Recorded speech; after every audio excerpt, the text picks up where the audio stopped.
Hello everybody, welcome to my panel on foundation garments for dressmaking. This is a panel that I put together for several conventions for this year, and due to COVID-19 and the restrictions, all of those conventions have had to cancel and or postpone. So I thought it would be a really great idea to do it virtually because I did put a lot of work into it and I've been wanting to do this panel for so long. So I am going to present it to you guys here now. It is about 45 minutes long. And the purpose for this panel is just to kind of touch the surface of foundation garments, get you some terms and ideas of like how you can use undergarments to for your cosplays or your, anything that you would like to make. So with that being said, let's just jump right in to who am I? So for those of you that don't know, I'm Casey Renee Cosplay. I've been sewing for 7 years. I am fully self-taught. I've made over 500 costumes for myself and others. My full-time job is still making commissions for other people, although I am kind of doing a lot more making stuff for myself and for to make here on YouTube. So I've won over 15 awards. I'm most known for winning TwitchCon in 2018 with the gown that you see here in this photo is by the lovely Alexandra Lee Studios. And I'm also a very proud dog mom. You can find my work on YouTube, obviously here, but you can also find me on Instagram.com/CaseyReneeCosplay. And a better idea of what my work is, there's a gallery on my website, CaseyReneeCosplay.com. So for this panel, I'm going to do basically a presentation for the first 45 minutes, and then if you have any questions, Toby will be in the chat, and he will collect the questions, and we will do a Q&A at the end about the undergarments and things like that, and we can also do just like a quick fun chat to hang out to at the end if that's what people want. But for now, I'm going to just go through my panel and yay! Okay, so what are foundation garments? Well, basically, foundation garments are like fancy underwear. They're basically garments that you wear underneath the dress or the skirt or the ball gown to create a silhouette. Ultimately, the goal with foundation garments is to create a dramatic silhouette. Okay, maybe not always dramatic, but sometimes I feel like every silhouette has some sort of drama in it, or it can have drama in it. But that's kind of the purpose of foundation garments. So foundation garments are anything from corsets to hoops to petticoats. You could even bloomers and things like that. Those are all kind of part of the foundation garment, like bubble or like umbrella, I guess. So why do we wear them? Torture. Duh. I mean, come on, guys. Like, we only wear these because they hurt. Just kidding. That's not why we wear them. Like I said before, it's to create a silhouette. It is to help create either replicate silhouettes from other eras and or to turn yourself into a Disney princess. Because, like, who doesn't want to be a Disney princess all the time, every day? So yeah, it's to kind of create the silhouette that we're going for. And it also is to enhance features or hide features if that's what you want to do. Like Ariel's a mermaid. Of course she doesn't want people to see her fin. Well, she does have legs at this time, but you know what I mean. Okay, so let's start from the very, very, very basics, the very beginning. The first thing that you would put on if you were to be putting on layers of costume. And that's going to be your shift or chemise. So it clearly looks very attractive. It's the most attractive garment there is. I'm just kidding. But it's worn closest to your body, and it's basically to create a barrier between your corset or stays and your hoops and all of the other layers. What's really great about your chemise or your shift, and the term does change throughout history, is that they're typically made out of cotton or linen. And the purpose of that is so that you can actually wash them. A lot of these other garments, you can't wash. But your shift, you can wash, you can wear. People often had multiple of them so that they could wear them, like they'd have like a couple. So it acts almost as if you're underwear, if we're getting real serious, because they didn't wear underwear, historically. Underwear is kind of a, 20th century, like more modern day garment. And then also sometimes you would find that they had lace around, like in the picture of this one, around the sleeves or the neckline. And there were also pieces of like lace that you could stuff into it. So you could have just a very basic color shift or chemise, and then you could stuff lace into it to create that for it to go with a specific garment. So they're kind of versatile, and they also can kind of help add to a more like a little bit of a boring garment. You can spruce up if your chemise has like a lace on it and stuff. Some people did wear these to sleep in because, again, they are like underwear. And they are typically, like I said, made out of cotton and linen, and they're just not super attractive. So yeah, the chemise on the left is the one that I made for Anne Boleyn, which is more Tudor era. It's a hand sewn neckline, and all of it is hand sewn. And then the other one is for Rococo Belle, and you've got your little ruffle on it. And it actually, because it needs to kind of form like to my arm and get tucked up in my sleeves, you can actually tie it. So it's got like a drawstring on it for the sleeves, which was kind of interesting to put in. It was weird, but whatever. I did it. That's what the instructions said, so I did it. Okay, so now we're going to talk about stays or bodies. And these often get confused with corsets. They actually are two separate terms. And we will talk about corsets, but stays and bodies were from typically the 16th, 17th, and 18th century. This is the term that were used for stays. They come from the French word, I'm going to butcher this, but estayer, I don't know, but it basically means to support. So stays were typically fully boned, which means that they had just channel of boning after boning, like all lined up next to each other, and it would create support. So this is also where you would, if you have seen like something like Pirates of the Caribbean, where it would kind of like bring her bust up. That is typically what it was used for. And then also the boning in these were either whalebone, which is why like we use the term boning, but also reed was used. So that's a pretty cool thing. And then, yeah, like I said, they raise and support the bust, but they also can help just hold like your body in place, like modernly. Like I like it. I like wearing stays under my corset or under my costumes because it like keeps all of this from moving around, and it's actually way more comfortable than a bra, in my opinion. And then some of the Tudor stays or bodies were had basically like a spoon shaped busk made out of wood. Sometimes they were made out of metal as well, or whalebone or reed. And then the stay could also be used as like the term for the actual boning that goes in the channel, which could get so confusing. Like, I don't know, I've never heard somebody use it like that before, but I'm sure in the more historical sewing community it's used more often than the word boning. I also just use the word boning because I think it's funny. And then another kind of like garment that's a little bit like stays is what's called jumps. These are typically quilted, and they have little to no boning actually in them. And this is actually from Angela Clayton. So this is, she made a pair of jumps, and I believe she used cotton or linen, but they're basically quilted. Like, they're 3 layers. So you have your like top layer, which is your fashion layer, you have batting, and then you have your lining layer, which could be, cotton or linen or anything that you would want to have as lining. And you can quilt basically channels into it that you don't put anything in. It's just you quilt it in, and I think they're so beautiful and elegant, and I actually would really like to make a pair someday. But I think that if I were to do it, I would do just like, I don't know, I'd probably won't like go overboard with it. But again, they were a form of support but they weren't as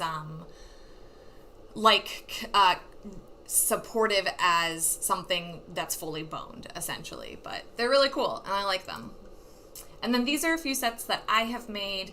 And like some of the modern day construction has you use spiral steel boning or flat steel boning for them. Again, like modern construction of these types of garments have really only come so far because of what we use today. And obviously whale boning isn't it's not ethical to use, so we've come up with ways around using them. Like the middle corset here was what I wore under my Chemise dress that you saw at the very beginning, and that's actually all steel. And it was the first time I ever tried making one with steel, and I thought I liked the fit better than any stay that I've ever made. But you can also use plastic boning. I personally don't like it. I don't feel, when I have a plastic boned stay, I don't feel as like supported, but I just recently started using a material that is a synthetic whale bone that also it's called German plastic, I think is what they call it. I'm not really sure, but that's like the only plastic that I've ever used in a corset that actually makes me feel like I am supported. I used it for my aerial corset. So now that we've talked a little bit about stays, also another like kind of typical thing that you would see in stays that you don't see in corsets are these tabs at the bottom. Can you see my mouse? Awesome. So I didn't realize my mouse was going to get picked up, but right here there's these tabs. Whoopsies. Well, there's tabs. Let me see if I can go back. Yes. And I personally, I like those a lot because they do kind of curve to your hips, and I think that that's more comfortable than some of the other corsets. But then you kind of see throughout history a curve comes back. So we're going to talk about corsets now, which are mostly your 19th century. And this is from the corset book, and I have it linked in my references. But for corsets, the term corset started being used in the 19th century, like I said, and it actually is from the old French word corpse, which I think is so funny. I don't know why, but it's really macabre to think of this word corset came from this the word corpse, which means body, but nowadays we use the word corpse as a dead body. So it's just I don't know, it just is so macabre. I love it. Okay. So some things about corsets. Now is where the busk started becoming made to come apart in the front, so you could actually put your own corset on by yourself. With stays, it's pretty difficult unless you have a front-facing stay that you can lace up. But I haven't actually made one yet, but they're it's just a little bit easier to wear. But also something that was really cool is that if you look right up in here in this area on it, that's actually cording, and they actually would use cording a lot for structure. And basically cording is just, thin little ropes that you would sew into your gown or into your corset, and they would use tons of them to be able to create support for your corset. Now they also had corsets that had bones, actual whale bones again, but I just thought cording for structure was such an interesting thing. My first ever, I might have a picture of it, but the first ever Victorian corset I made, I did cording. And first of all, cording shrinks your corset. So it was kind of a learning curve for me to be oh wow, this shrinks it a lot.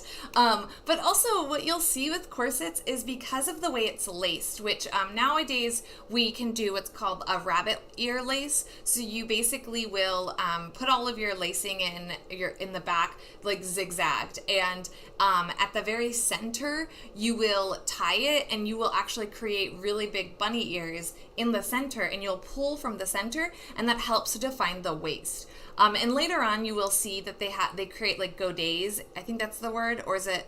Yeah, the little curvature pieces, and they put little triangle pieces inside them. Is that, yeah, godet? I think. Anyway, it's really cool. And also, you'll start to notice that they use things like lace and flossing on these. And then also there is a pregnancy corset. It's in the corset book that I own. And it's a little disturbing, but it was actually pretty common for women to be pregnant and wear corsets. So, I mean, like, if that's what they did, then I guess I can't judge. But it's like weird for me to think about, like, because they also weren't, like, pregnancy corsets were shaped way different than regular corsets. But so here's a few more corsets, and this is actually what I mean by the way that they shape it. If you can see this right here, it goes over the hip. Like, they put a lot more space in between bones down by the hip. So it kind of is like the idea of like having that space in there instead of having tabs. So it's still all one piece, and you don't have to deal with adding binding to tabs, which is a pain in the butt. But this is the cording here too, that you can see. And like right here, this is all cording. So they would use like a combination of boning and cording. And then also, I just wanted to talk for a second about making more fantasy or like modern non-historical corsets. So this one on right here, this purple one, this corset is an underbust corset, and it's literally it's not historical at all. It's just a corset that an artist designed to wear underneath a costume. And that's actually kind of like what the whole point of this panel is we can use history as a reference to help us get to where we want to go with our costume. So I did use, I did think about like the busk in the front and, those kinds of techniques and I used coutil in there, and I used a cotton. It's all cotton and coutil, so it's actually pretty lightweight, which is really nice. But I still do the bunny ear trick in the back so that I can make a modern corset that has no historical accuracy and no purpose in history, but I use historical techniques and I learn from the historical pieces so that I can make a more fantastical piece. And I think that that's actually where history is really helpful for us, and this type of panel and this type of information that I hope you guys get from this panel will bring you. So that's all I have on corsets, because again, I could do an entire panel, like 5-hour panel on each of these things. There's just so much to unpack. So we're really just kind of touching the surface, kind of giving people ideas of what these silhouettes and these words are. And plus, it's permanent on YouTube, so you can always come back and be like, what was that thing Casey said? So now we're going to talk about hoop structures. This is the Grand Peignet I just made a couple months ago. But hoop structures are essentially, they are your farthingales, your peignet, your crinoline, your bustles. These are the structures that have hooping wire in them to create, the silhouette. Almost always worn on the bottom half of your body, so like worn around your waist and down. And they are using, back in the day, they actually used whalebone for the actual boning for these garments. But now you can I use a plastic cover. It's like a wire, like a metal wire covered in plastic, and that's my favorite material to use. So they were also made from like really strong cottons. Calico is what they would use to make these kinds of garments. But you can also do them in a cage form as well. So you would I'll show you guys a few cages as well. So like if you were to do a full fabric one like this is 100% cotton, which is nice because it's also breathable and lightweight. You want to really think about the lightweight because you're going to be putting dresses over it, really. And then also hooped garments were often paired with petticoats, because what can happen when you wear your silk taffeta over a garment like this is silk taffeta is a gorgeous, beautiful fabric, but it is thinner. And so when you wear something over this, you could see the boning through the silk, and so you want to make sure that you have enough fluff between your bones and your top gown that you don't see any boning channels. Sometimes it takes several petticoats to get there. So we're going to talk for a second about farthingales. These are your Tudor and Elizabethan undergarments. So this is my Anne Boleyn farthingale, and then I took this pattern and made it wider to create basically a hoop for Belle. And then this reference is actually from Corsets and Crinoline, which is by Nora Waugh. It's a really, really great resource. It is out of print, so I highly recommend if you want to use it, go to your public library, or you'll dish out a lot of money on it, but it is one of my favorite resources for undergarments. And this is actually what they called a wheel farthingale, and it was typically what like Queen Elizabeth wore, and it's super cool. I actually did a video on how to make one of these. It's so yeah, but that is like farthingales, and these, you know, went into Elizabethan era. And then you have your peignet, and this was late 17th century through 18th century. This is, again, this middle picture, the drawing is the drawing from Nora Waugh's book, and there's actually several different types of them. You can have your grand peignet, which is much, much wider. That's kind of what you see in like the 1840s, and also you see it represented in like old movies about Marie Antoinette and stuff. They're very, very, very wide. And then you have your peignet, which is what I made for Belle here. And this is not so wide, but it still gives you the structure that you need. And then you also have pocket peignet here, and these can actually be modified to be much wider. And there's lots of people making them right now, I've been noticing, because I might like follow the 18th century costuming hashtag a little too close.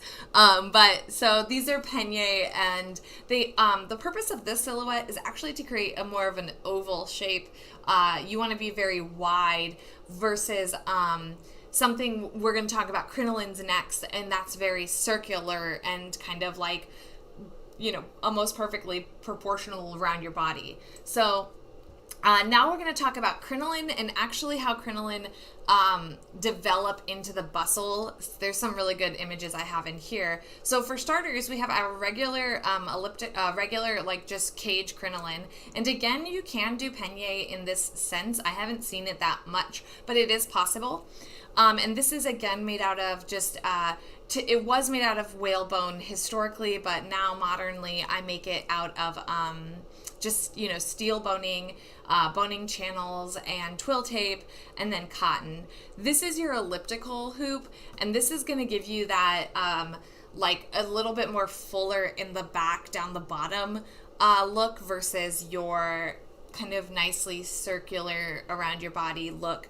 You can also add weights to them to distribute the weight of your gown so that you create the silhouette you want. And that's actually something that is done quite a bit but not talked about that much, is adding pockets into, this piece down here is called the bag, and you can essentially add pockets in there to place weights if you have a much heavier dress or lots of petticoats or things like that. So then we see this kind of shape get this little like hooped structure here in the bum area, and that's kind of the transition. This is also from Nora Waugh's Corsets and Crinolines. This was called a bustle crinoline, and this is kind of how we got that shape to start, and then things turned a little bit more bustle shaped. This is like what we know as the bustle and like what we recognize, and this is called I think this one, I don't know the name for this, but I think it's lobster tail.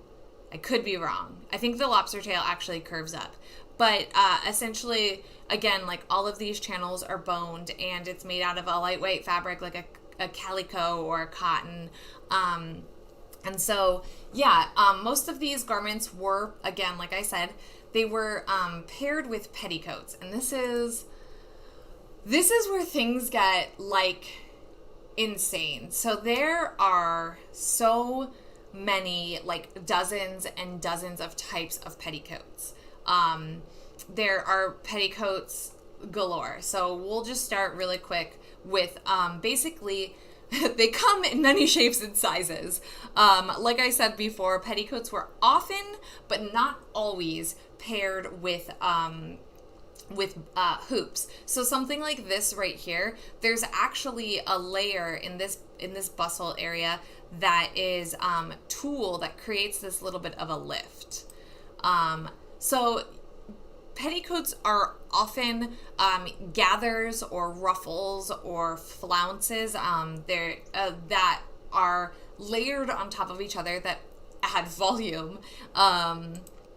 And basically they can, like I've already said, they create a barrier between the hoops and stuff, and they also create volume and layers, and they also help you define shapes in areas that your hoop might not. So if you think about it, if you need an extra little oomph in the bottom of something so that it goes out even wider, you can add another, like a longer petticoat, a petticoat that's long but has a ruffle at the bottom, to add that little extra oomph to get like a bell-shaped dress or something like that, you know? And that's also what's really magnificent about them. What's really crazy about petticoats is they are not just gathers and flounces and stuff. We'll look at a couple modern ones as well, but you have cording, and this is insane. So all of this is basically that cording we talked about in those corsets, but they're sewn into these. And so you basically have to cut your fabric really, really long, and then you have to kind of like tuck your cording into it to make something like this. And this is it is used to create a barrier if you wanted to, but this garment is actually a standalone. Like, you could have this petticoat and no other petticoat or hoop underneath it or on top of it and wear your dress over it, and you'll get this shape that you're going for. And it's pretty awesome. They're also pretty difficult to make and time consuming, but always worth it, you know. And again, typically made out of things like linen or cotton or calico. You also have, this goes back again to like the creating the shape. So this is all one petticoat, and it is, you know, just, you've got your couple tiers of like gathered fabric, and then there's actually a hoop structure right under here and here. There's just three hoops, two cross like this, and then the one here. And then you have your tier of ruffles over it, and these ruffles create a barrier between the petticoat and the hoops, but they also add extra fluff so that when you're wearing it. And then also what's really obviously great about ruffles is they are a lot more lightweight. So because they weigh less, you're not adding so much weight onto your body by, you know, making it out of something like cotton. So yeah. And then there's also quilted petticoats, which this was a really big thing in the 18th century. Is basically people would hand quilt these petticoats, and it would, I believe, so I did the math, and to be able to make one of these in modern day time, it would cost around $250 if you were to use the materials that you were supposed to use, like the proper wool, the proper types of silk, all of it. Like, it was insane how expensive one of these was, just materials. That's not even including the time to quilt one. And to think that they often did this by hand. So another benefit of actually a quilted petticoat was that it was often worn in the winter to help keep the heat in your body. Because think about it, in the 18th century, you were not just running around in castles that like just had heating and air conditioning. You would, you know, it was cold, and so these would actually help keep you warm as well. So yes. Okay, so then we can talk a little bit about 20th century petticoats. In the 1950s, you start to see this kind of more tiered circular petticoat thing happen. Like modernly, we would make things out of tulle or organza, but obviously historically, like, plastic didn't exist until it existed. I actually don't know the year plastic existed, but like organza and tulle are both made with plastic. So it wasn't until you know, mid-century that we would get garments or petticoats made out of out of like your more plastic materials, your organzas, your tools and things like that. And then also we had the lovely invention of a ruffle foot. So you could basically like make one of these in a couple of days versus having to hand ruffle or do the cording technique with like flounces. And it just made producing something this big easier. That is me, and that is my bell petticoat. It is 5 layers. It's wonderful. Okay, so let's talk a little bit about padding, and I don't mean drag queen padding, although that could be a fun thing to talk about too. So basically, bum rolls were, they've been around for a really, really long time, and in the Tudor time, bum rolls were actually used as a it just helps the fabric roll off and create a little bit more of a booty shape. It's exactly how it sounds. It's a bum roll. But making these, they were made out of, again, calico, and they were just stuffed to the living, like, the ends of the earth. They were stuffed so much that they were rock hard. And, yeah, that's a bum roll, and they change. This is a large bum roll. You can also get, like, smaller bum rolls, and then we'll also look at the split bum pad, which is basically, it does the same thing, but it's attached to like one of your skirts, one of your like underskirts, or like an apron type thing, and tied around your waist, and it is obviously defined on 2 sides so that you can have the more magnificent bootylicious booty going on. I said booty a lot in that sentence. It was pretty magical, I'm not gonna lie.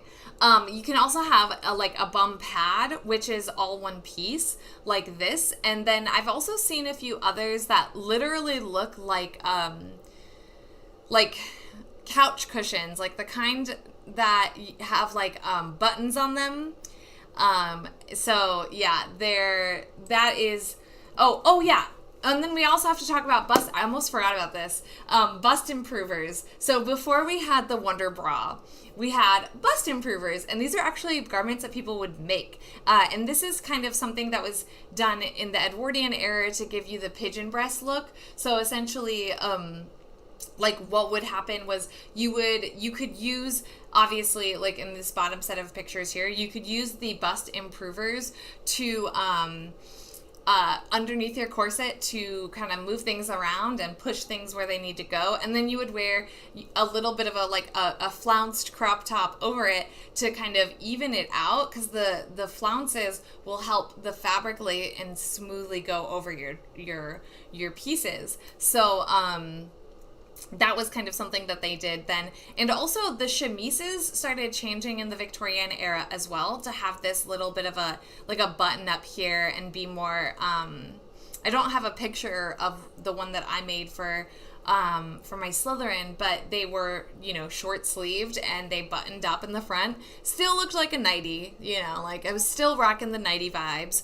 And then also a few other things that I just didn't mention in my slides are drawers or bloomers. Basically, split drawers were a thing in Victorian era, and they were just, again, made out of calico, cotton, or linen, something that's easy to wash. They were there to absorb a lot of the sweat and whatever else is going on if you're going through mud or whatever. They're there so that you can wash them, but they were split completely in the crotch area so you could go to the bathroom, which is pretty brilliant.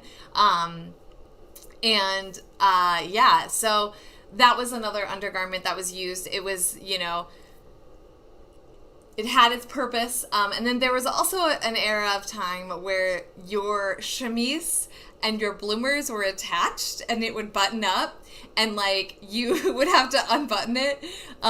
So those are just, just a few things to kind of get the ball rolling for anyone that's interested in dressmaking. And wow, I think I just talk really fast, or I might not have dived deep enough, but we are done pretty fast. So, are there any questions? I know that's a lot to unpack, but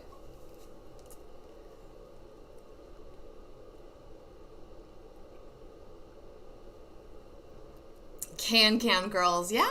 Yes, with the bloomers so that they can like lift their dresses up and can we do the can?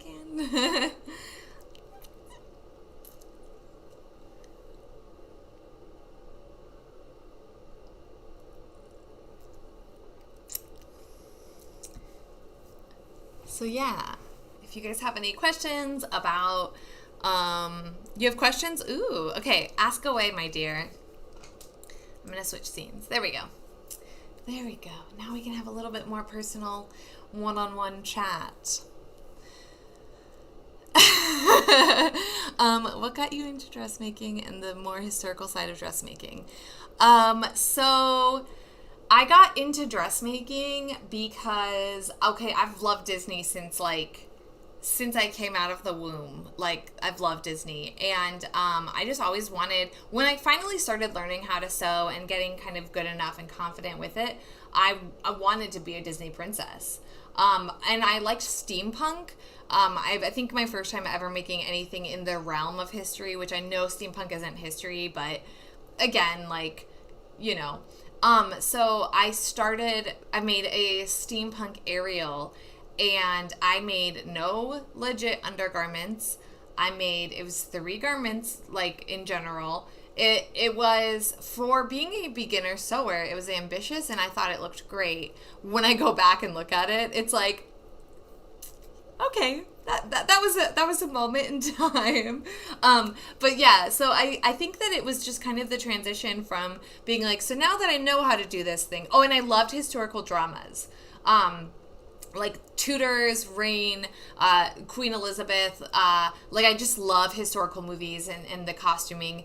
And I also have a degree in theater, and I really like classical text and Shakespeare. So I was kind of forced to look a lot at, you know, these old Shakespearean costumes and concepts and clothing items and things. So it just kind of manifested, and like, now it's kind of a no-brainer for me. It's like, wait, what? Like, of course I'm here. Of course this is where I am. So yeah, that's kind of like how it all just started. What's your favorite undergarment to wear? I actually really like 18th century stays. Like, the ones for Sekizo do not hurt me at all. When we actually competed at TwitchCon, we had to, so we planned on the Sunday, no matter what, to go to San Francisco and drive to San Francisco and do a photo shoot. And we actually, after prejudging and before the show, had to go and pick up our car, like our rental car. So I basically took everything but my corset and tights and wig off, and I walk into the car rental place in like mostly Sekizo, or all of Sekizo's undergarments, and we rent a car. Like, we had already purchased it and everything. We just had to like sign the papers and stuff and drive off with it, but it was just really funny. But like, when I look back, that was probably the most comfortable pair of stays I've ever made. And so I guess, like, I would say 18th century stays are my favorite. I also love bloomers. Like, if I didn't have to wear a corset and bloomers and hoop and petticoats, I would totally run around our hotel room in bloomers, just being like, hey, I'm in bloomies, like, this is fun. But yeah.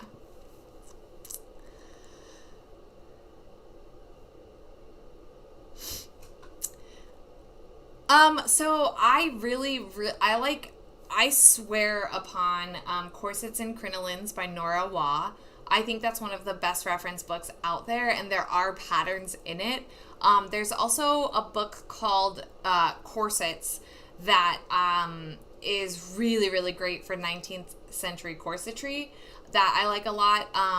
And then also the Patterns of Fashion series. And I know these are all available on Amazon. I just don't know how much they are, because some of them are out of print and things like that. But if you can get your hands on them at a local library, you might save yourself some money. Okay, and then another big one I really like is actually American Duchess. They have an entire book on making 18th century dresses that is literally sitting over there because I'm working on a lot of 18th century projects, and I love that book. Red Threaded has has a 18th century stay pattern that I'm actually making on Monday and Tuesday of next week and doing a video on. So I'll let you know if it, like, what I think of it. But those are a lot of really good resources. But American Duchess for 18th century is probably one of the best. Isabel, what does she go by? It's Priority Attire. Prior Attire. Isabel Prior Attire on Instagram has a book, but it's available in the UK, and how much it'll cost to come to like here. I think I looked at it and it's like $80.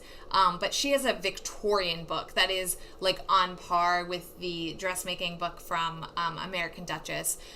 So those are really good resources.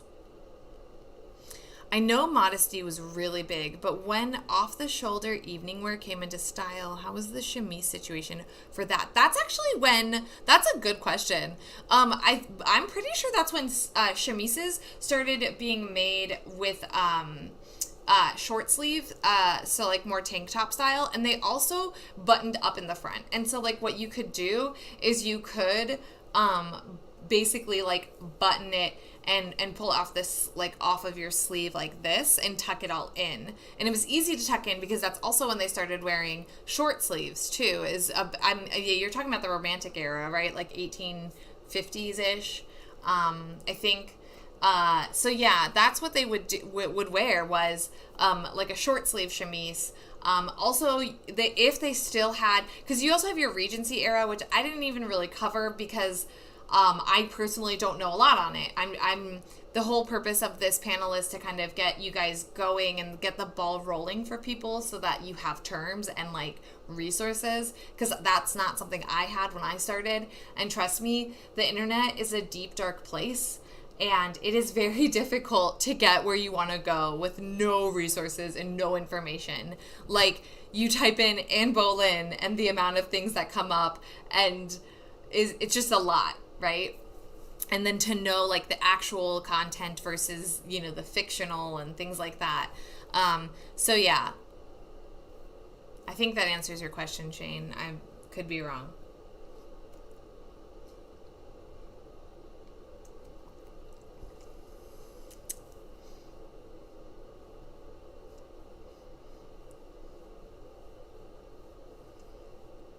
Also, who would have thought that cotton was like so used? I mean, like, it makes sense, but like the more you look at it and how valuable cotton was, and like when I think about when I first started cosplaying, cotton was one of the last fabrics I went to. I started obviously with superhero costumes, so I was you know, gearing more towards spandex and satin and things. But now I look back, and even on the things I make now, like I use so much cotton.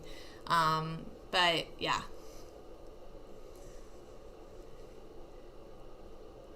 You get Six the musical. You're not wrong. You're not wrong. Also, historical musicals are fun. So yeah. Any other questions on garments, undergarments, foundation garments, garments and dressmaking in general?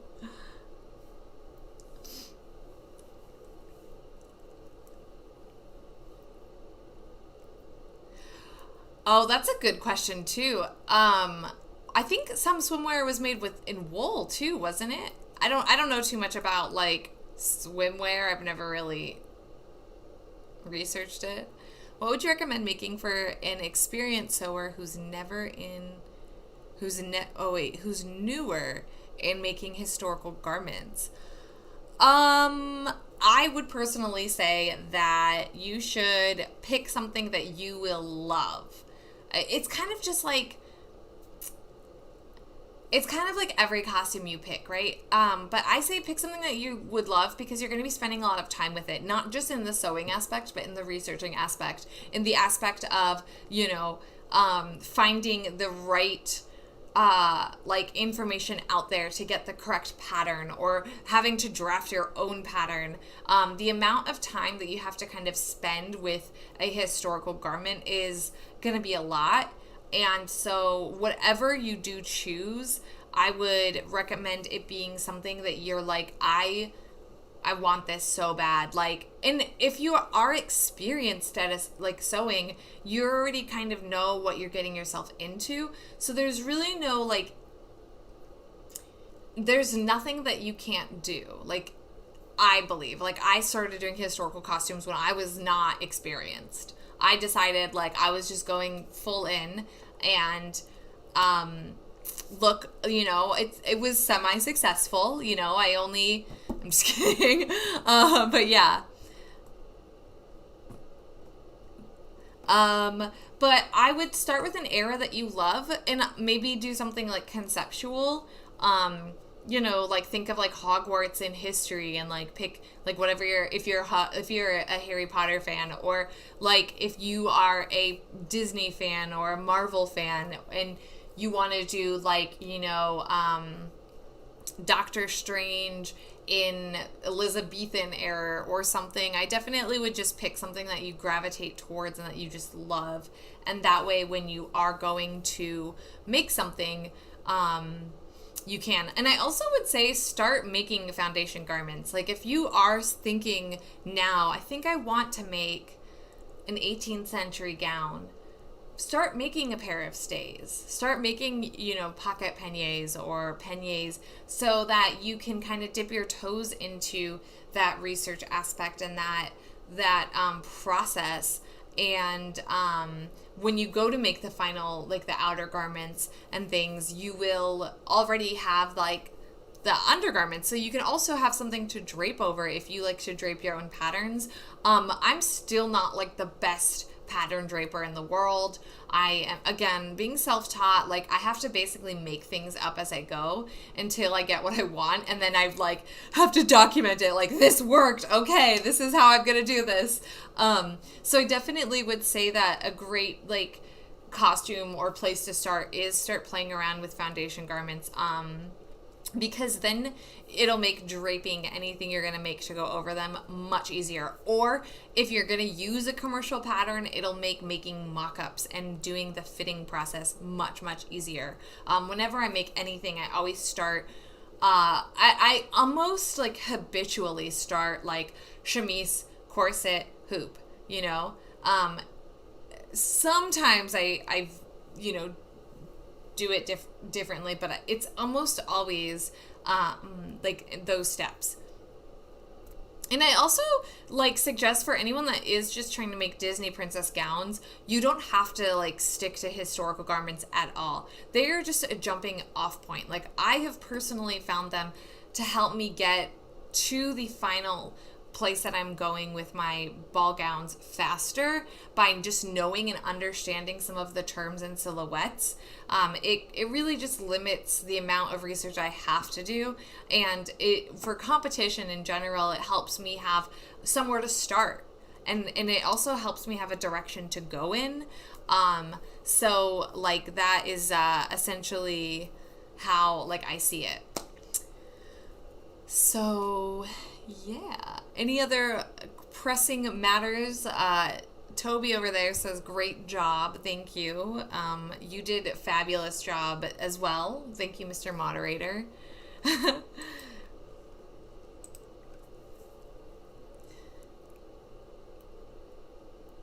Oh, a museum in San Francisco. Got you. Well, just to throw it all out there, as you probably already know, I'm Casey Renee. Free ways to support what I do: subscribe to this channel, watch some of my videos, share this panel with your friends. I am not reading from that, but now I want to. But anyway, and also, like, yeah, there's not, like, I know conventions aren't happening right now, but if there is a convention near you and you were like, yo, this girl, she's weird, she makes a lot of undergarments, you should have her out. I actually, for the real panel, and when it's like physically, like when we're in the same room together, I bring pieces and you can share them and, like, you know, actually touch grand peignet and hoops and things. But obviously for the internet, I can't like send around a virtual version of these things. So no, that's fine. I know that it's like a lot to take in, but it's also like just the surface, which is like kind of where I wanted to go with this panel anyway. Casey for WonderCon 2021. That'd be cool. Oh no, that's not true. I was gonna say I've yet to guest at a con in California, but TwitchCon, so never mind. No, that's awesome though. And like I'm trying to think of any other things that I can cover, like any other resources I can give, so that if people watch this at a later date, they have the answers to the things. But ultimately, just, you know, just start making undergarments, and also don't feel confined to the concept that they have to be historically accurate, you know? Especially, like, for me, I really like to play with embellishments. I like to play with the way things look. I like my things to look different than the every other one. And so you'll see, this is what I actually really like about Victorian corsets is they have things like flossing and lace and stuff. And so I don't know, I just really like that you can kind of custom make them to you. And so that's kind of something I did with my Grand Peignet for Sekizo, was I did detail stitching on the bias tape, which is not, like, no one's gonna see that. And also the boning channels are supposed to be on the inside, and I put them on the outside because I was like, I'm doing all this work, they're gonna at least be on the outside. But that's okay, because like ultimately making undergarments it is a form of the art of sewing. So like, have fun with it. Allow yourself to really think of something out of the box. And if you want to use a weird technique, do it. If you want to pair a historical silhouette with like a very not historical character or concept or idea, go for it. I mean, I've seen Pokemon 18th century gowns. I've seen, like, there's just so many ways that you can work history into the stuff that you already do or see, that like we shouldn't limit ourselves. And if you want to do things historically accurate, do it too, because that's really cool. Like, I love when somebody is like, yeah, I hand sewed it using the hand sewing techniques that were used back in the 18th century. And I'm like, that takes a lot of patience and time. And that's what's great about, I think, our art, is we still ultimately are expressing ourselves through the things that we're wearing. And everyone takes their own journey to get to that final product. And that's what makes it so fun. And that's what makes it so unique. I want to make a trumpet skirt style petticoat for Alphaba to really push the hem out. Like a black organza petticoat would look awesome. Yes, Shane, I think you should do that. And when you do, I can't wait to see it. I can't wait to see Alphaba when it's done. When she's done.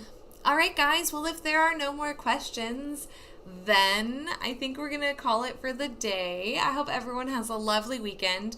And thank you so much for being at my live panel. This is kind of a new thing for me. So, it's so much different because it was like the part where I'm talking was really quiet.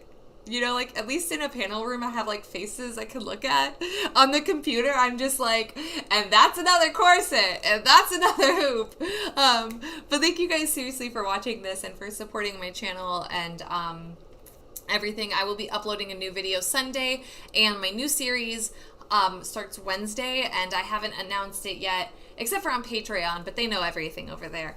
I am going, my new my new series that uploads every Wednesday is going to be on hand sewing techniques. So it's going to be smocking and pin tucking and gathers and flounces and, you know, all of those kinds of things. So it's going to be fun. And the first video went live today on Patreon. So I hope that you guys like it. I hope it helps give you guys that more advanced techniques that a lot of people are looking for. So thank you guys for watching, and I will see you all probably on Instagram at some point this weekend. I will be posting a lot of Eva photos because now that Elsa's done, I'm done. I'm taking a break. But